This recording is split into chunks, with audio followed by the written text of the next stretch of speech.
মাত্র 2টি উপকরণ দিয়ে এত মজার পিঠা তৈরি করা যায়। যদি একবার শিখে যান তাহলে তো মনে হয় প্রতিদিনই করবেন, কারণ এই পিঠাটা যেমন মজার সেই সাথে করাটাও খুবই সহজ। এটা তৈরি করার জন্য এখানে নিচ্ছি 2 কাপ ময়দা, লবণ, 1 চা চামচ বেকিং পাউডার, 1 টেবিল চামচ সয়াবিন তেল। হাত দিয়ে মাখিয়ে নিব। এখন আমি অল্প করে পানি দিয়ে একটা ডো তৈরি করে নেব, যে ডোটা শক্ত হবে না, নরমও হবে না। একবারে পানি দিতে যাবেন না, তাহলে কিন্তু পানি হঠাৎ করে বেশি পড়ে যেতে পারে। হাত দিয়ে মথে এটাকে একটু সফট করে নেব। ঢাকনা দিয়ে ঢেকে এটাকে রেস্টে রেখে দেব 15 মিনিটের জন্য। এখন দেখতে পাচ্ছেন ডো কিছুটা কিন্তু সফট হয়ে এসেছে। এখন আমি এই ডো থেকে 20টা লেচি কেটে নেব। যদি 1 কাপ ময়দা হয় সেক্ষেত্রে কিন্তু 10টা লেচি কেটে নেবেন। এভাবে গোল করে নিব, একটু চ্যাপটা করে দিব হাত দিয়ে। তারপর ময়দা ছিটিয়ে এটাকে লম্বাটে রুটি করে নেব। একটু লম্বা করে রুটি করে নিতে হবে। এখন যেটা করব, একটা চাকু দিয়ে মাছ বরাবর এভাবে কেটে নেব।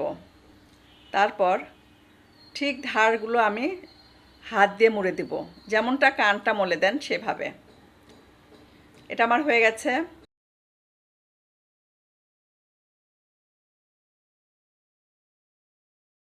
শিরা তৈরি করে নেব। এখানে দিচ্ছি 1.5 কাপ চিনি, 1.25 কাপ পানি দিচ্ছি, অল্প করে লেবুর রস, এতে করে শিরাটা খেতেও ভালো লাগবে আর জমাটো বেঁধে যাবে না। নেড়েচেড়ে এটাকে জাস্ট টক বগিয়ে আমি ফুটিয়ে নিব।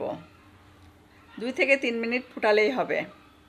শিরা আমার রেডি হয়ে গেছে, নামিয়ে নিচ্ছি।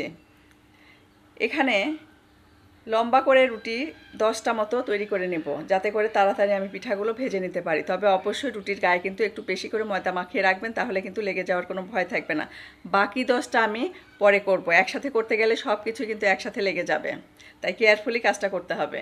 এখানে প্যানে দিয়ে দিচ্ছি তেল। গরম তেলে পিঠাগুলো আমি একটা একটা করে কেটে কেটে ছেড়ে দিব।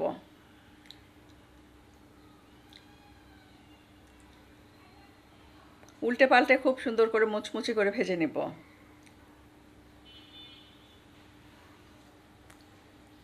দেখতে পাচ্ছেন ভাজা হয়ে গেছে। ভাজার সাথে সাথে কিন্তু এগুলো শিরায় দিব। শিরায় বেশিক্ষণ ভিজিয়ে রাখার দরকার নেই, শুধু ডিপ করেই উঠিয়ে নেব। বাকি পিঠাগুলো আমি সেম প্রসেসে ভেজে নেব। এই পিঠাগুলো কিন্তু আপনারা 2-3 দিন বাহিরে রেখেই খেতে পারবেন। একদম মুচমুচে রসালো পিঠা, খুবই মজার।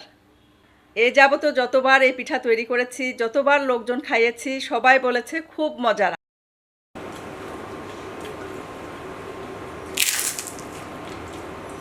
রসালো মুচমুচে এই পিঠাটি খেতে অসম্ভব মজার। অবশ্যই রেসিপিটি ট্রাই করবেন আর ভিডিওটিতে লাইক, কমেন্ট, শেয়ার করতে একদমই ভুলবেন না। আজকের মতো বিদায় নিচ্ছি। সবাই অনেক বেশি ভালো থাকবেন। আল্লাহ হাফেজ।